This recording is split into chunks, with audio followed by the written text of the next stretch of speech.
This is the Aftermarket Radio Network.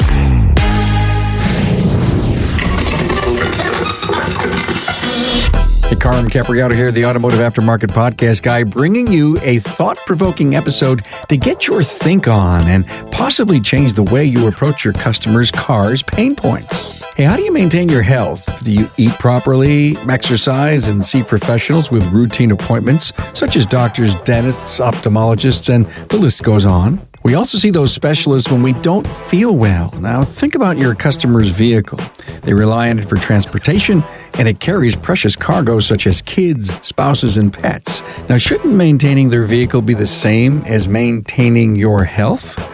This episode with Rob Choicer should get you to rethink what you do for your customer. Hey, thanks to our sponsors, Apex and Shopware. Hey, the chance to nominate your favorite shop owner, service advisor, and technician of the year has arrived. These annual Apex Awards recognize those who truly go above and beyond to keep vehicles on the road in our great industry. For details on the award nominations, go to aapexshow.com/service awards.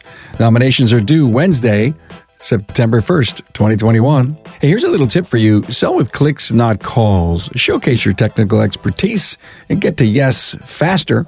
With Shopware's online interactive repair orders, you will put your value at your customer's fingertips. Book a demo at getshopware.com. Hey, so glad you're using this educational automotive aftermarket podcast that can set a blueprint for your current and future success. Enjoy.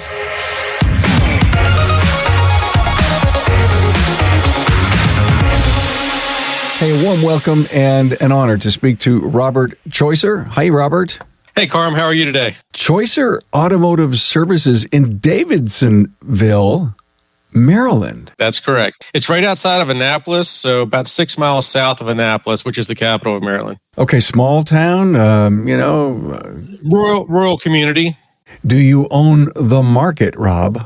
We are strong in the market. And we are very strong in the Honda, Toyota side of the market for sure. Cool. I am thrilled that you're here because I'm a fan of pre-scheduling and maintenance. I'm a fan of it. I don't think our industry is doing enough of it.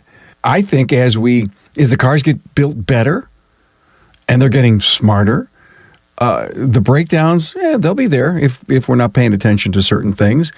On your website, the picture of you sitting down with it looks like a husband and wife client with a tablet. I love that picture. I haven't seen a picture like that in a long time. And what that told me is that you care, you're teaching, you're showing, you're helping. What was the purpose of putting that picture on the front of your website? Well, that's really what the business philosophy is for our company. Is to educate, and through that education, you're able to, one, relate to the client, kind of meet them where they are, but then help guide them to where they should be. In this industry, but in so many others, we just don't know what we don't know as a consumer, as a customer, and oftentimes internally also.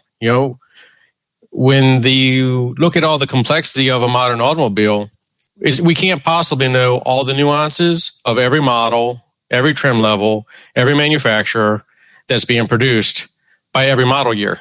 The consumer doesn't know anything today about the technology in the vehicle. And isn't that, why is it that much money? I mean, we've done a poor job of dumbing down or commoditizing automotive repair, say, in the last 10 years. I would concur. So I'm a former EMT, advanced level medical provider.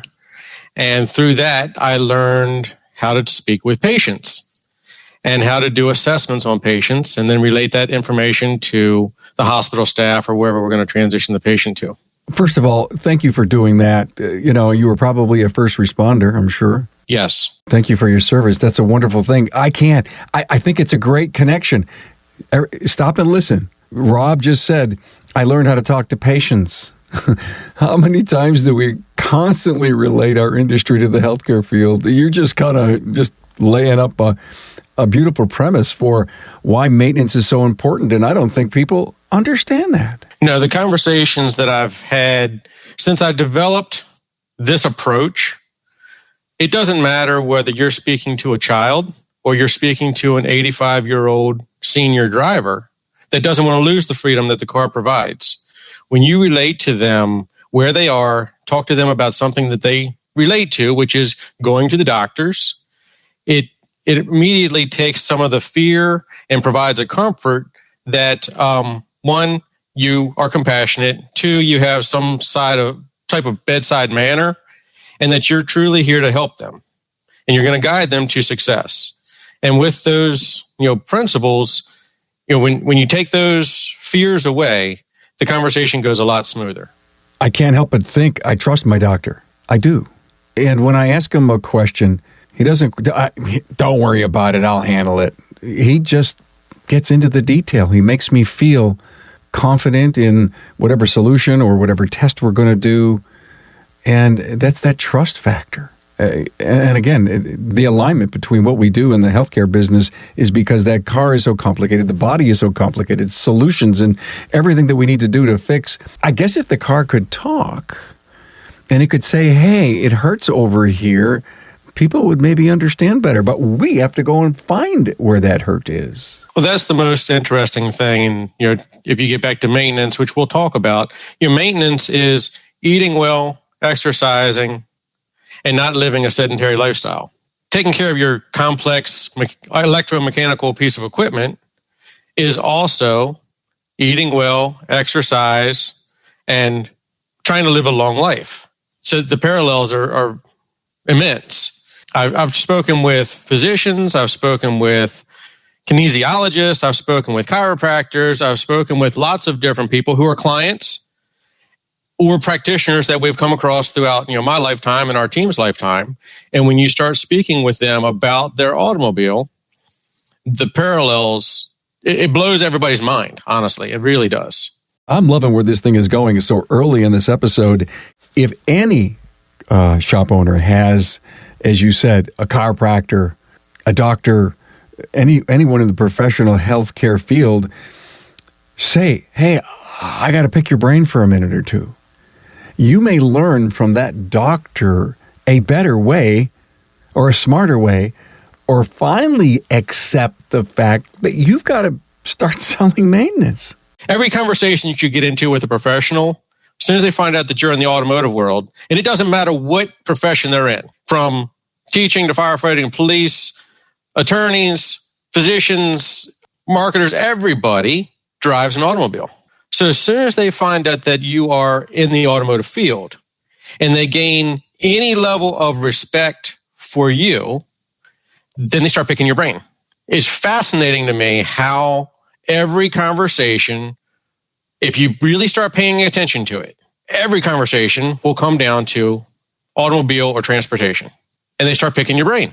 So the chiropractor, his way of explaining a bushing being bad, because he was asking me about a noise in the front end of his car. So I started talking about a bushing. I said, okay, so we have this and this, this. He said, okay, so it's kind of like if we lose a heel pad on your boot or a shoe and you try to walk with it, you start walking in circles. I said, exactly.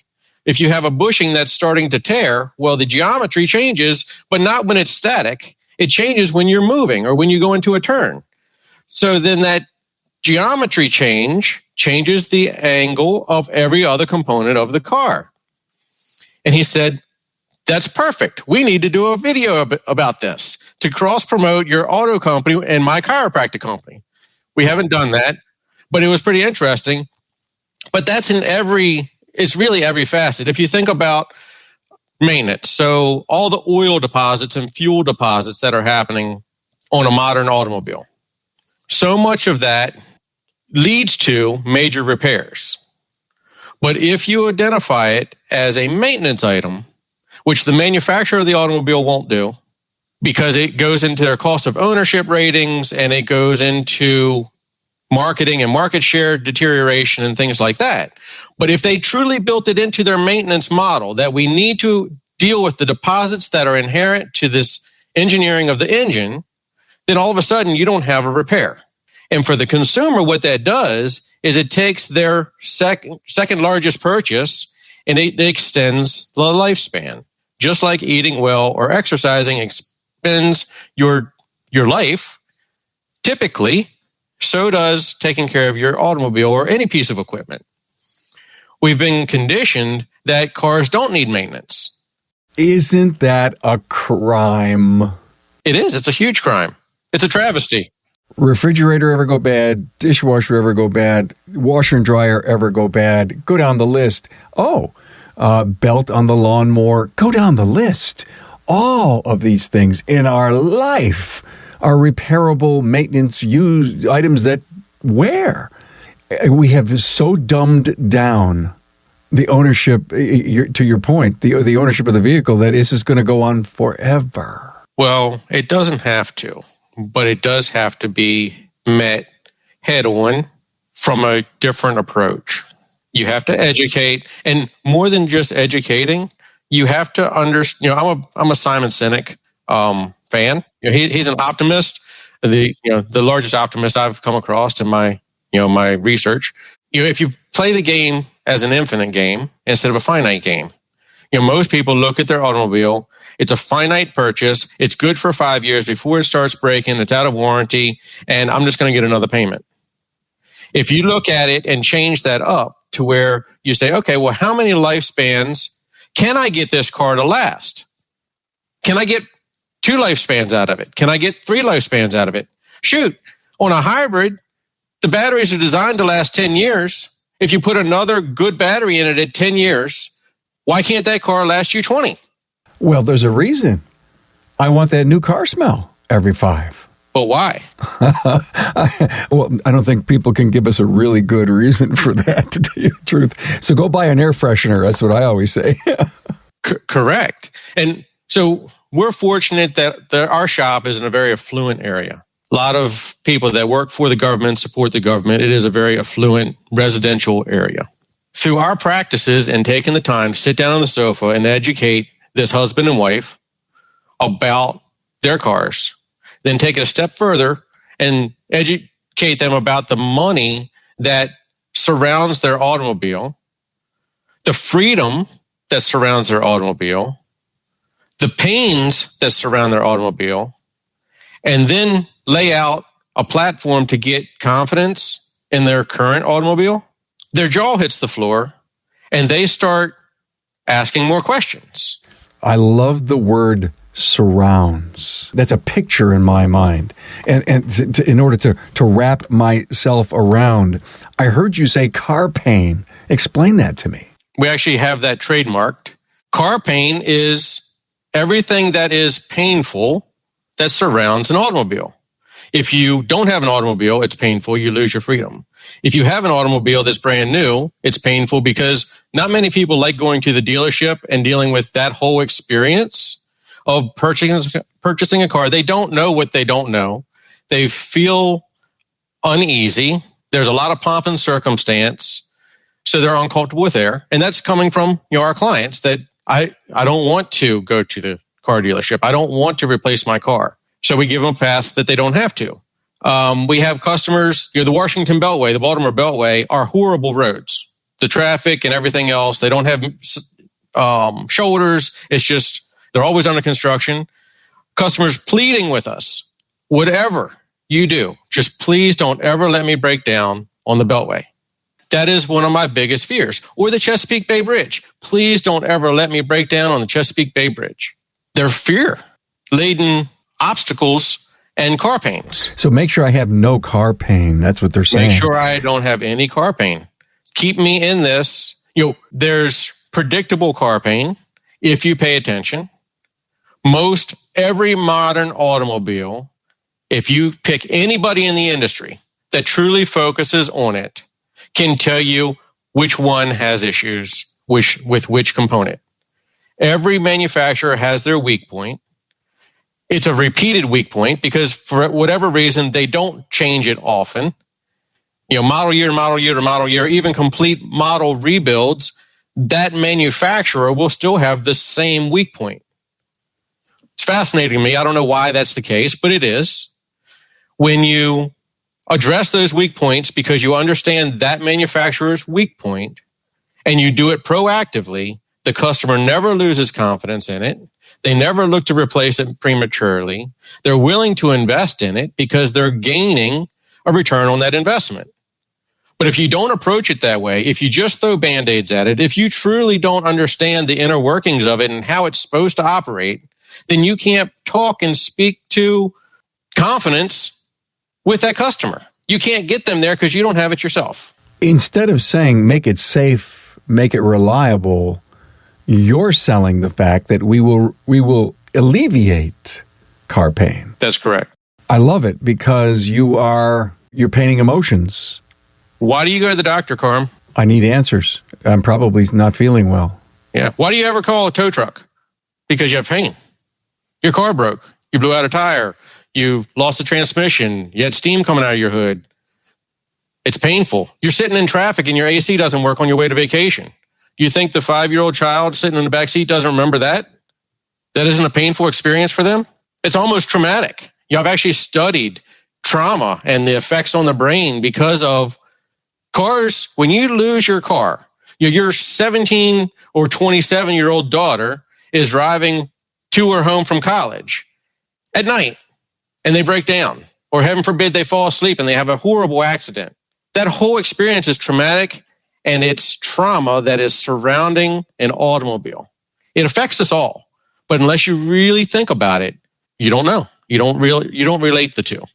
Let's just step back for 5 minutes. Give me an example of a weakness in a vehicle that you know is inherent in a maker model that you could share with us. Honda Odyssey. It's known to consume oil. Why does it consume oil? Because it shuts down part of the engine. When it shuts down part of the engine, and it can shut down one of 4 cylinders. It does it based on an algorithm built into the computer system, based on load and many other factors. It shuts down those cylinders. It puts them into an idle mode. Well, they don't have the same temperature when they're idling as they do when they're running. When they're not going through a combustion process, they drop in temperature. When it drops in temperature, you get the same effect as a hybrid engine, which is multiple start-stop cycles on certain cylinders on the Odyssey. On a hybrid, you get multiple start cycles on a drive cycle on that engine. So you end up with deposits. When you end up with deposits, if the deposits aren't addressed as a maintenance item, then they become a repair item. So there's recalls, there's bulletins, there's product updates, there's all these facets to fix the problem, but not prevent the problem. I cannot tell you the amount of cars that we have fixed without rebuilding them by eliminating the deposits. Do you have a crypt sheet, if you will, for your peoples to know that when this vehicle comes in, it has these inherent problems, so you go for the maintenance versus the repair? We don't have a sheet. We try to function more like the Toyota production system, to where it's built into our culture to understand the vehicles that we work on. We're more of a specialist. Through COVID, we've had to branch out and work on more models just to keep our car counts up and be able to stay in business and navigate that whole last year. However, with those, we've done research. We've identified what are the weak points, and we talk about them openly within our team. From our customer service team to our production team to even our accounting team. We bring everybody into this so that when the customer calls and anybody answers the phone, or a customer walks in the door, or they walk in the shop, they can ask anybody, and everyone is positioned to answer the question to a certain level. And then if it becomes more than that, then they will pass that off to a more knowledgeable team member. By the way, how's business so far this year? Business is going well. We have been blessed with lots of new clients. This month alone, I think we have 45 new clients, more than 2 a day. People that have never been to us. What do you attribute that to? A lot of it is to our marketing, but it's to our reputation in the community. You said, do we own the market?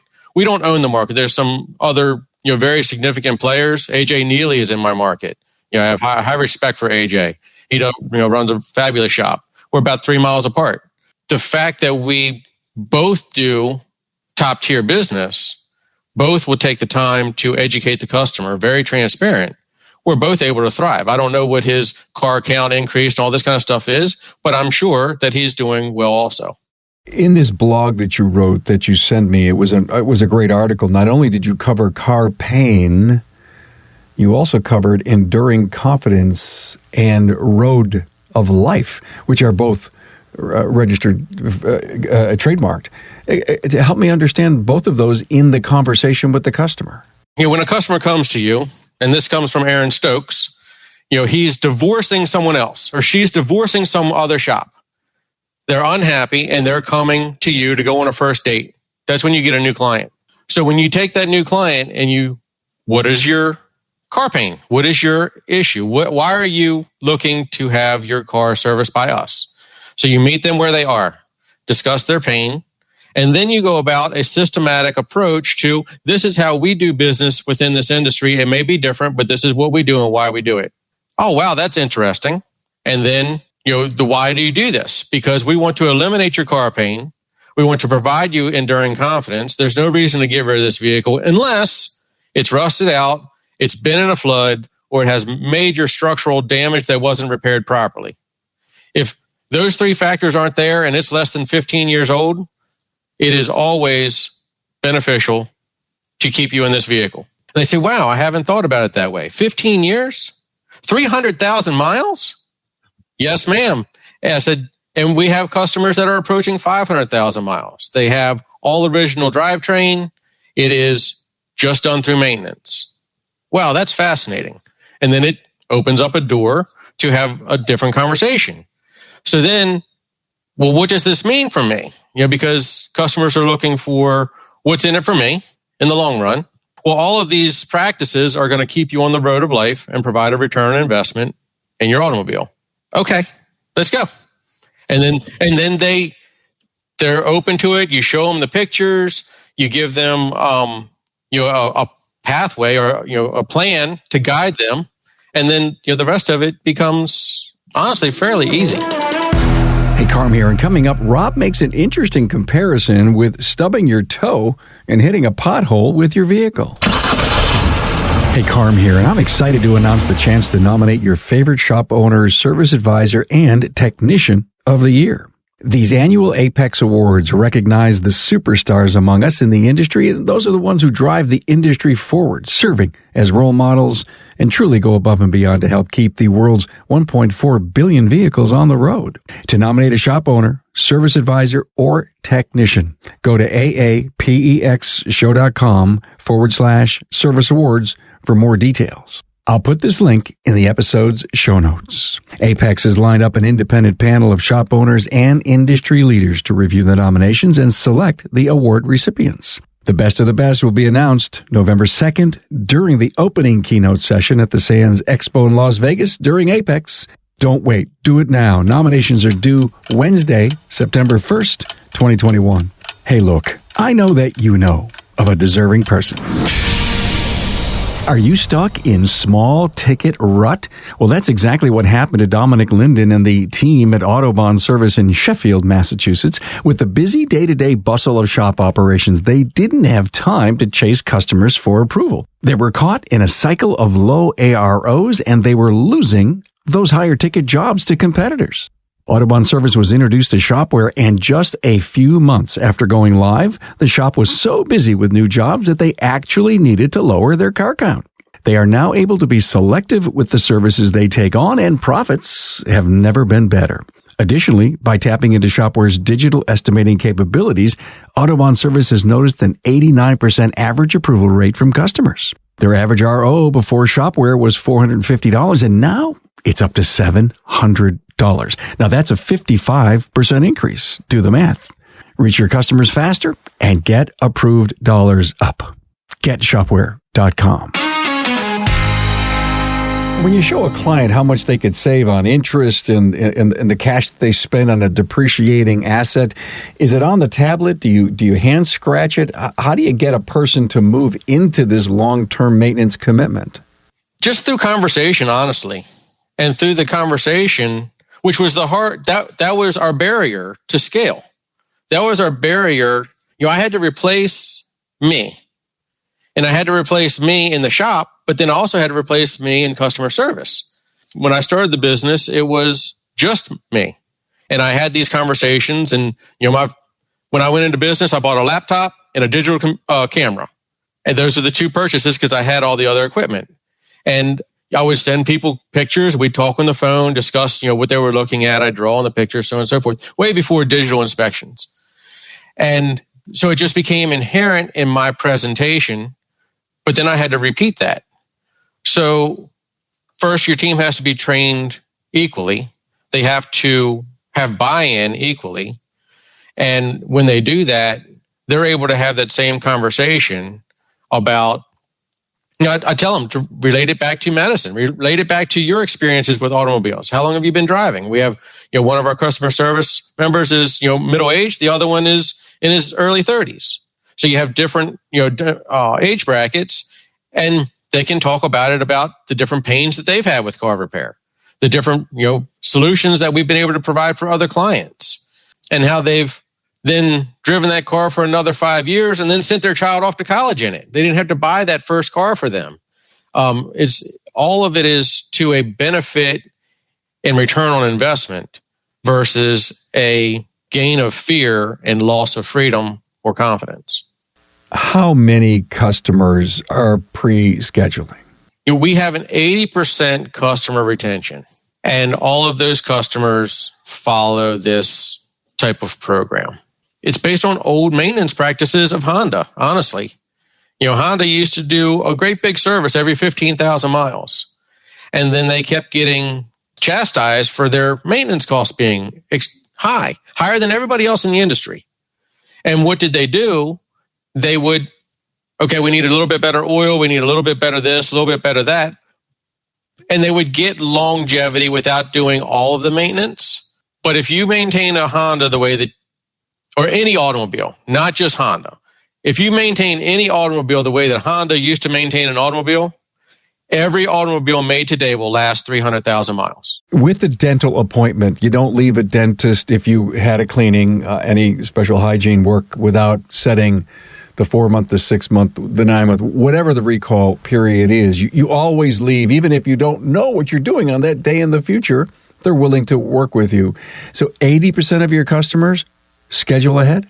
80% of our customers come back through our follow-up process, not 80% schedule as they leave. We're actually working on that. We use bolt-on technology, and they have a really nice pre-schedule process that you can set that future appointment, and then it will remind them through email or text. I know auto text me. There's many others that do that now. What's the pushback from a customer who says, no, just call me when I'm ready? Why do people hesitate? Even though you convince them that this vehicle, if we do the proper maintenance, is going to last this long. And please, your teeth, your heart, all that body stuff, all that medical stuff, this is why we take care of our teeth.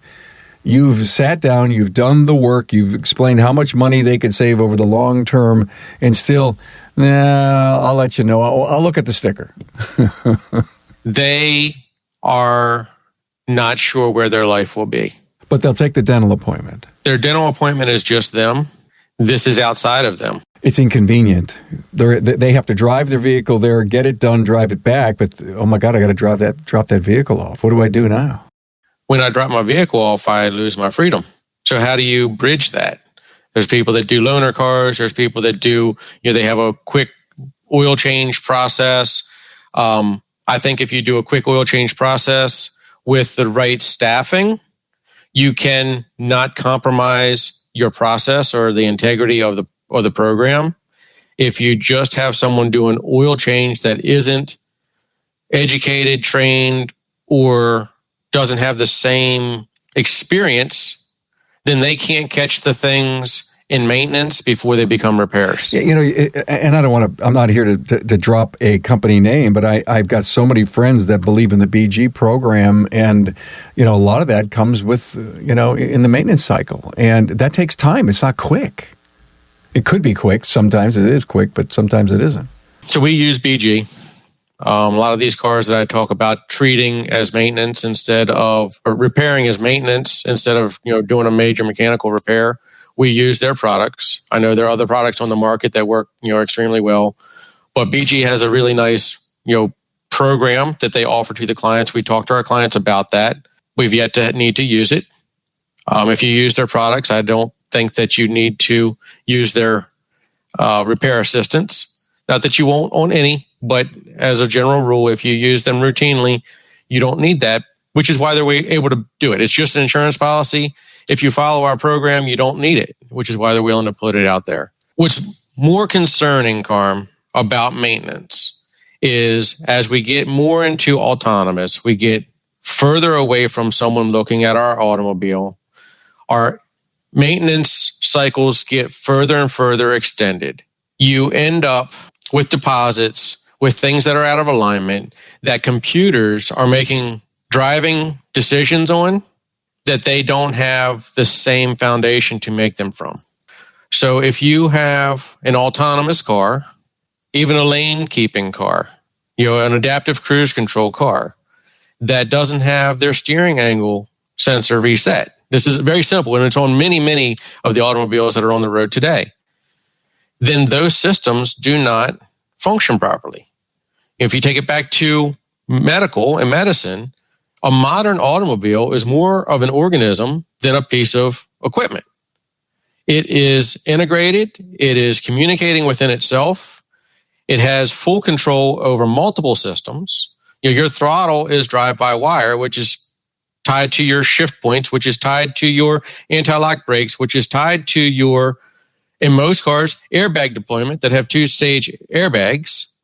Your yaw and G-force sensors are tied to airbag deployment. All of that is integrated. All of it is looking at something for what's ground zero for us to make decisions from. Our technical staff, our technical teams in the industry have a hard time keeping up with it. If they're dedicated to keep up with it, if they become a specialist, like a cardiologist, like a urologist, like, you have a general practitioner and then you have specialists. We're asking of our teams, anybody that has a big toolbox, to be a specialist on every car that was ever produced from, let's say, general cars on the road, we'll say mid-'80s to 2021. Because there's mid-'80s cars in our area that are still driving on the road every day. Doesn't that just shake the industry, what you just said? And we did a town hall academy on, the industry needs a change. And a lot of it was about paying our people. And when you start to think about the profitability that we need in order to pay the talent to get the education and the equipment we need, we have so damn dumbed down our pricing and what we do. And you just said from 80 to 2021, specialist in every vehicle ever made. OMG. If there wasn't if this wasn't the moment that should shake you, our listener, to do something about improving your pricing and your labor rate and your profitability and the team that you employ, that's the statement. How can you be? You can't. Carm, have you ever heard of the Peter Principle? Yes. That's what we've done in this industry. But we've done it to everybody. We've promoted everybody to incompetence. Dave Ramsey talks about sanctioned incompetence. Well, if we don't allow our people to be specialists in something, they're going to be generalists in everything. And a generalist can't work on a highly sophisticated piece of equipment that's a 3,000 to 4,000 pound projectile going down the highway. So well taken. I want to cover some things that you've said, that whole medical thing. In this great article that you wrote, you brought the medical analogy in, and I love it. And I want this episode, I want you to leave, listener, with some ideas on how you can shape the dialogue at your counter. And one of them was if you stubbed your toe and all the things that could possibly happen in your body. And then if you hit a pothole, all the things that can happen. I think you just described a little bit of that. And if we can relate why maintenance is important, why automotive repair is important, why it costs what it costs to get things repaired, why safety and reliability I'm in charge of for you, Mr. Customer. I love the analogy. If you stub your toe, you're going to pull your leg back. Your jaw's going to drop open. You're liable to get some sweat beads on your forehead. You're going to say something loud. Your heart rate's going to go up. All of that's going to affect your forward motion. That's if you stub your toe. If you hit a pothole on a modern automobile, it's going to activate the ABS. It's going to activate the stability control. It's going to change your shift points. A lot of times it's going to take your throttle response away. It's going to change your deployment speed of your airbags, and it's going to throw the alignment off. Well, if you don't address that, then the next time that you hit your brakes, it's going to affect how they apply themselves because the sensors are not in alignment anymore. The way that lane keeping works is it pulses the rear calipers through the ABS system. So if it's off, your symptom is going to be, I have one black wheel, or one side of my rear brakes is worn down to nothing, and the other side's like brand new. When in an old day, we would think, okay, we have a collapsed brake hydraulic hose, we have caliper slide pins that are hung up, or we just have a caliper piston that's seized. But that's not the case. This system could be functioning perfectly normally, completely as designed. It just has a sensor that's been not calibrated. So it's constantly applying those rear brakes. When you tell these stories to your customers, do you see their eyes light up? Do they get it? They do. And it doesn't matter what age bracket. You can take a brand new driver and start talking to them about it, and they get it. You can take a mom that has the minivan with 3 kids in it and have a conversation with her, and she says, that makes sense. You can take the people that are getting ready to retire and they want to take their car on road trips to see the grandkids, and they say, nobody's ever talked to me about automobiles, automobile maintenance, or ownership from this perspective. And they thank you. We have to do this. What is a talking point or a solution we can offer to the listener where they could be so proactive, sit down with their team and say, oh, I have an idea. Tell me if this works. Because I'm always looking for solutions, right, Rob? Let's sit down with the sales team and the technicians and say, listen, we need to change. We need to educate our customers to the level that they need to really understand what it is that we do. They don't think what we do is, mechanic stuff from years and years ago, and it's not. Let's figure out some great medical analogies. I'll bet you your team could come up with them and then make them part of the constitution of not the sales pitch, but the education pitch. So back to my world of being an EMT, you do what's called a SOAP note, and that's an acronym. It's SOAPE, and it's subjective, objective, assessment, plan, and effect. The subjective is what you see. When you walk out to the car, what do you see? Does it have a bright wheel that's covered with black dust? Customer didn't complain about it, but it's a symptom of something that if you understand the way the car works, you can say, I need to pay special attention to that. Your objective is what the customer comes in and tells you, hey, I'm having this, quote, car pain. My right ankle hurts, or my component is having an issue. Your assessment is when you do your inspection on that. Your plan is this is what it's going to take to fix it. And your effect is this is what it means for you and your drivability of this automobile going forward. And we use that approach on every car every single time. We have standards of what's good, what's bad, what's coming. Everyone in the shop follows it. We have laminated sheets that these are your parameters. Why? Why do we have these set as our parameters? Because I don't ever want a customer to have car pain. So if you have a marginal battery, you talk about it. If you have brakes that are below 430 seconds of total material, you talk about it. Because you don't want them to then say, I'm going on a trip and my brakes are metal to metal. It's only been 2,000 miles since my oil change, but I'm not comfortable. I've lost confidence and I'm not going on my trip. Or I'm going to borrow a car to go on my trip. I'm going to take the other car. Whatever these components are, but it's very transparent. And as you come up with that process for your individual shop, your individual area, are you in the Salt Belt? Are you in the Sun Belt? Are you in the middle stream of America? What are your pain points that your customers feel in your market? And as you live there, you know what they are. When you identify them, because you look for them and you document them and say, we need to look at these and we need to address these things now, then you give the customer something to stand on. You give them a foundation to build their vehicle ownership or vehicle usage off of. Otherwise, it's just gray. It's every shade of gray. Excellent stuff. I wrote down build trust.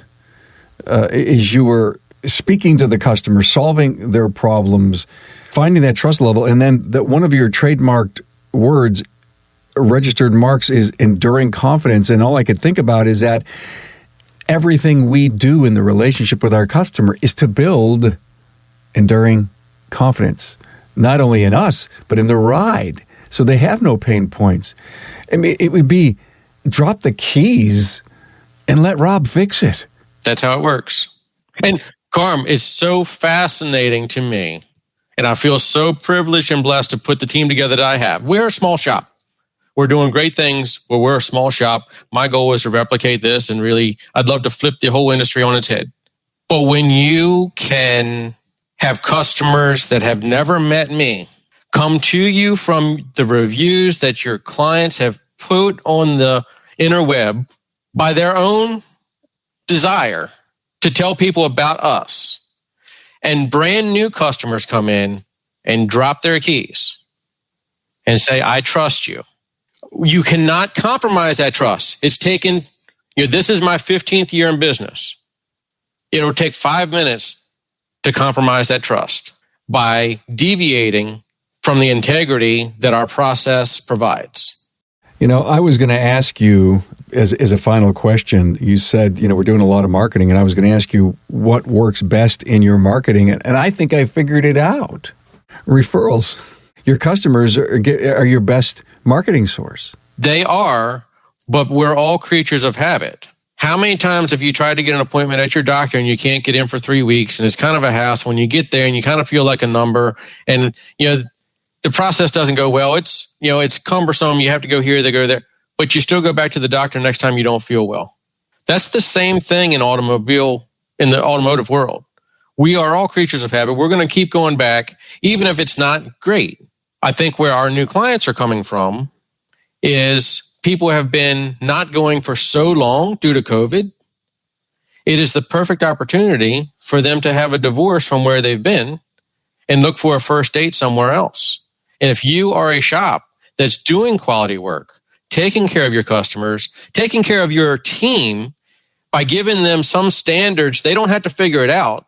They don't have to use so much of their headspace trying to figure out what's right and what's wrong. You give them some parameters, then they can provide the customer service that's going to wow the pants off of this first date. I love what you just said, and I think you're so right. COVID really said, no matter what you did before, you don't have to. And I don't know what that means internally, but let's try this, let's try this. We're pent up with stuff, so let's try something new and different. But we're still uncertain about what the future holds. Everyone is still very uneasy about the economy, about the government, about the society as a whole. How are their finances going to hold up as people start going back to work? I mean, we're still supporting a lot of people through unemployment stipends. What's going to happen when everybody goes back to work? Am I going to lose my job? What does all this new infrastructure spend mean? Am I going to be forced to buy a new car? It's all of these uncertainties that people are looking for something that's certain. I know of only one thing that's truly certain, but that's my beliefs. But I do believe that we can achieve a heck of a lot more out of a person's automobile, provide them some level of confidence and certainty so that they can explore whatever freedoms their road of life provide to them. Thank you for this incredible episode and for your wisdom. I know we covered a lot of ground here. I love what you had to say. I wish you continued success.